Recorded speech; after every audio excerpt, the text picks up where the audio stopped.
الرجیم بسم اللہ الرحمن الرحیم اللہم صلی علی محمد و علی آل محمد۔ اللہ جل شانہ کا بے حساب کرم احسان اس ذات کا کہ جس نے ایک دفعہ پھر قرآن مجید سمجھنے کے لیے یہاں پہ ہمیں اکٹھا کر دیا۔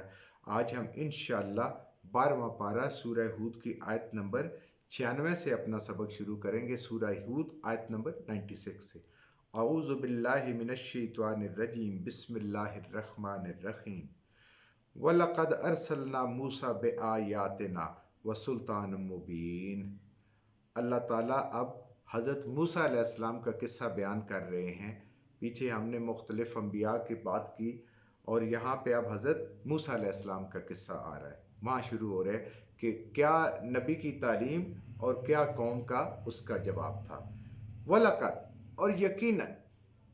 پکی بات ہے، یعنی کوئی شک والی بات نہیں، ارسلنا، ہم نے ہی بھیجا، موسیٰ علیہ السلام کو، بآیاتنا، اپنی قدرت کی نشانیاں دکھا کر، دے کر، اور اپنے احکام بتا کر، وسلطان مبین، اور ہم نے ان کو واضح واضح کھلے کھلے معجزات بھی عطا کیے۔ حضرت موسیٰ علیہ السلام کا عصا کا، ید بیضاء کا معجزہ اور بھی اللہ تعالیٰ نے ان کو عطا فرمائے، جو بالکل سمجھ آنے والے تھے، انسان کو عاجز کرنے والے تھے کہ وہ کسی انسان کا یا کسی جادوگر کا کام نہیں ہے، وہ قدرت کا کرشمہ ہے اور وہ اللہ کی ذات ان عطا کرنے والی ہے، وہ کسی مخلوق کے بس کی بات نہیں، بالکل واضح چیز تھی۔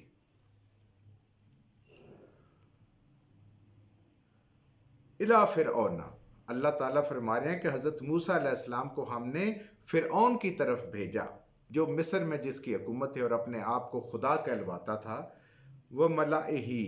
اور اس کے جو سردار تھے، اس کے جو درباری تھے، دربار کے وزیر، مشیر، صاحب حیثیت لوگ، جو گورنمنٹ کے لوگ تھے، جو گورنمنٹ کے اندر جن کی کوئی حیثیت سی، حکومت بااثر لوگوں کی طرف، ان کی طرف بھیجا۔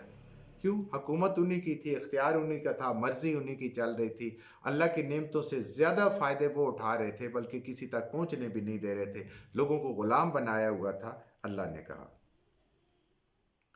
فَاتَّبِعُوا، تو پس اتباع کی انہوں نے، امر فرعون کے حکم کی۔ دو ان کو بلانے والے تھے، ایک حضرت موسیٰ علیہ السلام اور پیچھے ہم نے پڑھا ان کے ساتھ ان کے بھائی ہارون علیہ السلام تھے، اور دوسرا ان کو بلانے والا تھا فرعون۔ دو بلانے والوں میں سے انہوں نے حضرت موسیٰ علیہ السلام کی تعلیم پر لبیک نہیں کہا، بلکہ انہوں نے اتباع کی فرعون کی۔ موسیٰ علیہ السلام کے مقابلے میں، اللہ کی بات ماننے کے مقابلے میں انہوں نے فرعون کی بات کو ترجیح دی۔ وما امر فرعون برشید، حالانکہ اللہ فرما رہے ہیں کہ فرعون کا حکم یا فرعون کی پیروی انصاف پہ مبنی نہیں تھی، اس کا بلانا، اس کی تعلیم نیکی پر اور ہدایت پر مبنی نہیں تھی، وہ گمراہی کی طرف لے کے جا رہا تھا۔ حضرت موسیٰ علیہ السلام اللہ کی تعلیم سے لوگوں کو ہدایت کی طرف بلا رہے تھے، لیکن لوگوں نے انہوں نے پیروی کی۔ اب کیا وجہ تھی؟ وجہ بالکل واضح ہے کہ بوجہ دنیا میں جو ان لوگوں کو عہدے ملے ہوئے تھے، جو بادشاہیاں ملی ہوئی تھی، جو جاہ و جلال ملا ہوا تھا، جو مال ملا ہوا تھا، جو ہٹو بچوں کا پروٹوکول ان کو ملا ہوا تھا، وہ سارا کا سارا فرعون کی وجہ سے تھا۔ اگر ایمان لے آتے تو سارا چھوڑنا پڑتا۔ اب یہ تو اللہ کے ساتھ سودے ہیں نا، کہ اس دنیا میں انسان نے سب کچھ لے لینا ہے یا اپنے رب کے حضور جا کے قیامت والے دن لینا ہے۔ یہاں جو ملے گا عارضی ملے گا، وہاں جو ملے گا مستقل ملے گا۔ یہاں دینے والا شاید کوئی مخلوق کا بندہ ہو، لیکن وہاں دینے والا اللہ ہوگا، اتنی عظمت والا، اتنی شان والا، اور وہ عطا بھی اپنی شان کے مطابق کرے گا، اپنی عظمت کے مطابق کرے گا، اور جتنے خزانے ہیں اسی کے پاس ہیں، اپنے خزانوں کے حساب سے عطا کرے گا۔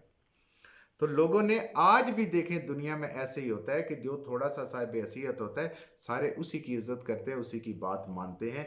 کسی تقوی والے کو، کسی اللہ والے کو اگر وہ غریب ہوتا ہے تو اس کو کوئی لفٹ نہیں کراتا آج۔ تو یہی انہوں نے بھی کیا، موسیٰ علیہ السلام کی بات کو چھوڑ دی، اور فرعون کی بات جو کہ نہ ہدایت پر تھی، نہ نیکی پر تھی، نہ انصاف پر تھی، اس کو انہوں نے قبول کر لیا۔ یقدم قومہ یوم القیامہ، اللہ فرما رہے ہیں کہ فرعون کی بات ماننے سے، موسیٰ علیہ السلام کی مانتے تو موسیٰ علیہ السلام جیسا انجام ہوتا، فرعون کی بات مانی ہے تو فرعون کا جیسا انجام ہوگا۔ کیسا؟ یقدم، اور وہ آگے آگے چلے گا، لیڈر ہوگا، قوم ہو اپنی قوم کا، جو جو اس پہ ایمان لائے اس کے پیچھے چلے، اس کی باتیں مانی۔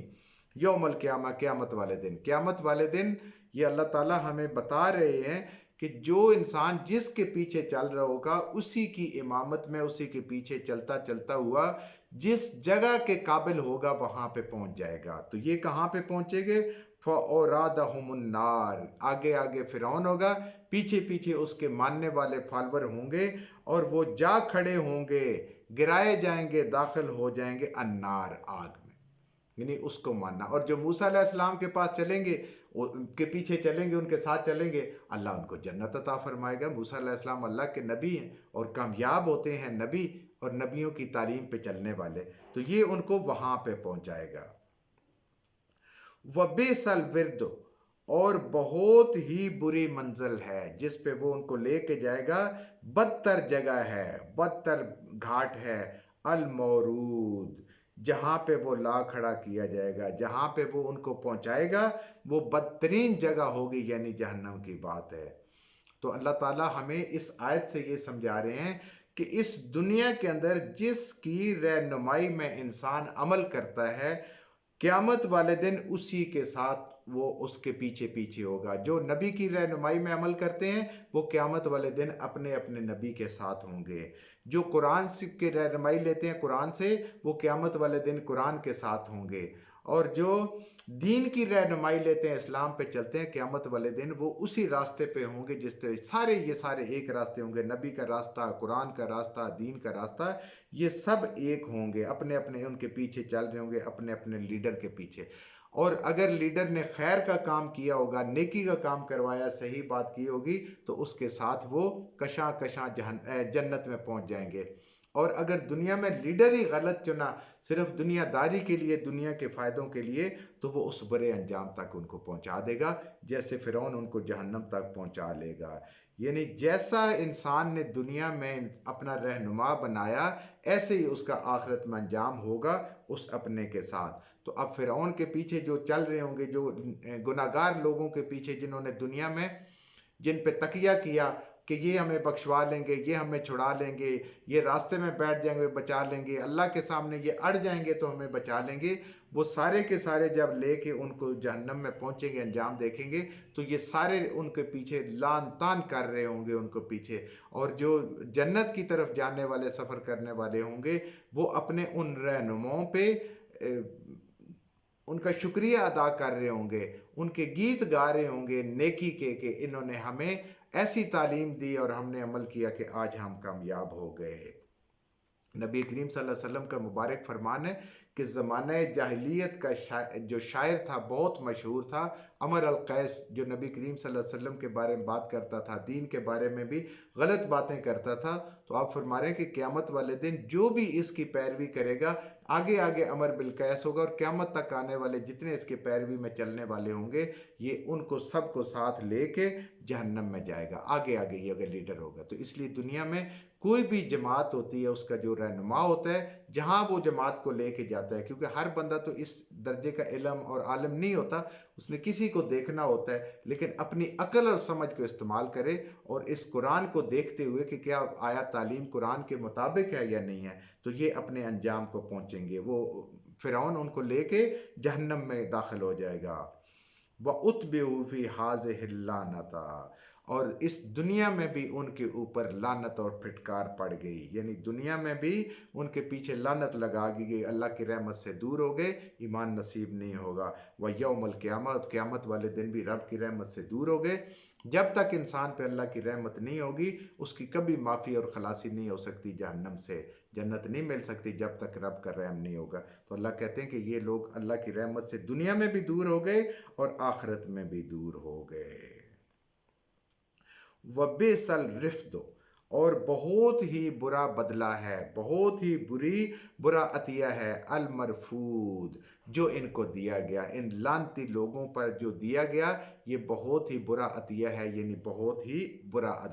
بدلہ ہے۔ انسان ذرا سا غور کرے کہ دیکھیں، پوری قوم تھی، پوری طاقت تھی، فوج تھی، لشکر تھا، فرعون تھا، لیکن پانی کا مقابلہ نہیں کر سکے۔ ایک اللہ کی مخلوق عذاب کے طور پہ آ گئی اس پانی کا مقابلہ نہیں کر سکے، تو انسان کی اتنی ہی ہمت اور اتنی حیثیت ہے کہ ایک چیز بھی اگر اللہ کی طرف سے عذاب بن کے آ جائے تو انسان اس کا مقابلہ نہیں کر سکتا، انسان بالکل ناکام ہو جاتا ہے۔ ذالک من انباء القری، اے میرے حبیب صلی اللہ علیہ وآلہ وسلم، یہ ہیں خبریں القری بستیوں کی، من انباء کچھ خبریں ہیں، چند ایک ہیں بس مختلف بستیوں کی جو تباہ ہوئیں، نقص علیک کا جو ہم آپ پہ بیان کرتے ہیں۔ یہ بہت سارے بستیوں میں سے کچھ بستیاں جن کا ہم آپ سے ذکر کر رہے ہیں کہ جو اللہ کے عذاب سے تباہ ہوئیں، جن کے ہم کچھ حالات آپ کو بتا رہے ہیں، قائمن و حسیدن، ان میں سے کچھ ایسی ہیں جن کے آثار ابھی بھی موجود ہیں، جن کو آپ دیکھ سکتے ہیں، اور کچھ ایسی ہیں کہ جو جڑ سے کٹ گئیں، جن کا کوئی اللہ تعالیٰ نے نام و نشان نہیں چھوڑا، جیسے نوح علیہ السلام کی قوم تھا، قوم سمود تھی، اللہ نے ان کا کوئی نشان نہیں چھوڑا۔ لیکن یہ جو اہل مدین تھے، جو لوط علیہ السلام کی قوم تھی، ان کے نشان چھوڑے۔ یہ موسیٰ علیہ السلام کی جو قوم تھی، یہ جو فرعون کے پیچھے چلنے والے تھے، ان کے ابھی بھی دیکھیں احرام اور وہ مصر کے اندر اور میوزیم کے اندر مختلف چیزیں پڑی ہوئی ہیں، اور کچھ ایسے ہیں جن کی اللہ پاک نے ایسے جڑ کاٹ دی تھے ہی۔